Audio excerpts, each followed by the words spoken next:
So tukali not so jirani ndugu yake nikaima na nikampa mbegu naye akapanda zaidi yake. Maharagwe yenye nilipanda mboga yenye niliweka ndiye aliweka. Na akaniuliza mbolea ikawekwa na mwana nikamwambia unaweka hivi. Sasa hiyo ni ile sasa unachukua kwa mtu. Bwana Yesu asifiwe sana.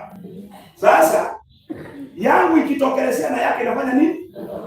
Mama yule kama tena wewe wa kizibu wa ajabu. Amekuja sasa utamu kabisa. Bwana Yesu asifiwe. Kwa hivyo the word of knowledge also inachangia katika uponyaji. Word of knowledge. Unaweza kutafuta ushauri kwa mtu anakushauri, anakuambia inakuwa 1 2 3. Bora ni jambo lilo nzuri. Nitakusaidia mama na utainuka katika maisha. Mtu aseme amen. Utaweza galika kutembea. Utoke hapa uende mahali fulani. Mahali umesikia kwamba mtu amefanya kitu fulani na imefaulu. Enda kwa moyo safi. Kaa na yeye. Muulize hii inafanyika namna gani? Anakuelezea. Na wewe enda fanya exactly vile. Usiulize mtu ulipata mbegu uliweka ukose kumuuliza mbolea kiasi. Wale wazee sana. Na wewe ukienda kwa shamba yako chimba hiyo mashimo vizuri. Weka hiyo mbegu, weka mbolea, palilia kwa wakati. Bwana Yesu asifiwe sana. Kama ni dawa, nyisa dawa na kuambia utafuna na wewe utakaa kama wakulima wengine. Si useme amen. Kama unataka kama leo ulikuwa ni kwa utakuwa maana ya kona. Ile ndipo kwa kana. Yaani kwa sababu Bwana kwa mwezi mmoja mkubwa sana kwa. Haleluya. Amen. Kwa sababu Bwana kwa mwezi pi masomo kwa sema tokeke. Bwana kwa wata matako iwa. Tena monena kusasa mambo ya kona. Haleluya. Bwana Yesu asifiwe. Yes. Abantu unabao morale. Basi atamorala kuna ndoa sababu. Atoke huko aweke fahamu yake. Fahamu. Bwana Yesu asifiwe. Kazi yake iwe sasa ni kwa asubuhi. Ameweka mashini mahali fulani. Anapita tu anakagua kazi asubuhi.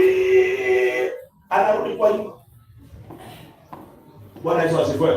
Yes. I have a friend mwanao. Alienda shule inaitwa mara mbele. Nilimuuliza sasa kwa nini unataka kufungua gari hiyo? Akaniambia kuna watu walikuwa wanatoka huko wanakuja mpaka Magena kwa bareti yake kutengeneza maka. Sasa akapiga hesabu. Ikiwa watu wanakuja ama gari inalipika huko, ile kitu iko safari bali nayo. Na gari inalipika huko, wanamuita, wanamwekea gari yako mafuta. Bwana Yesu asifiwe. Gari yake ni double cabin ya ile kanisa. Wanamwekea mafuta ya kumfikisha na kufanya nini? Na kurudi.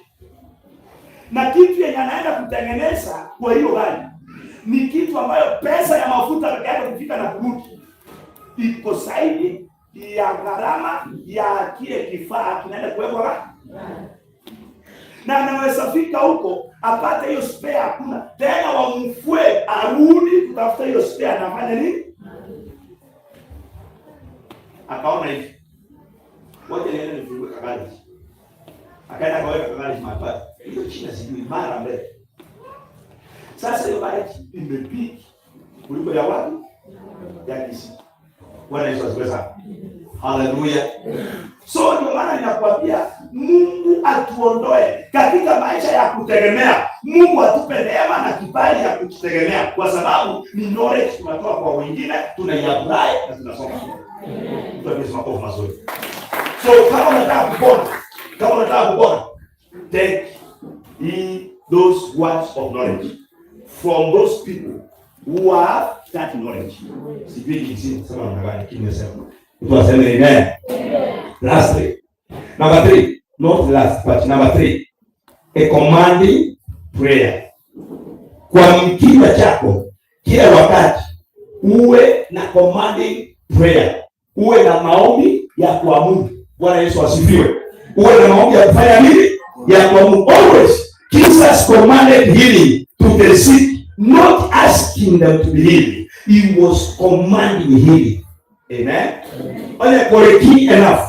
Wasome na malikabu. Kwa mfano, Yesu alikuwa anasema be healed.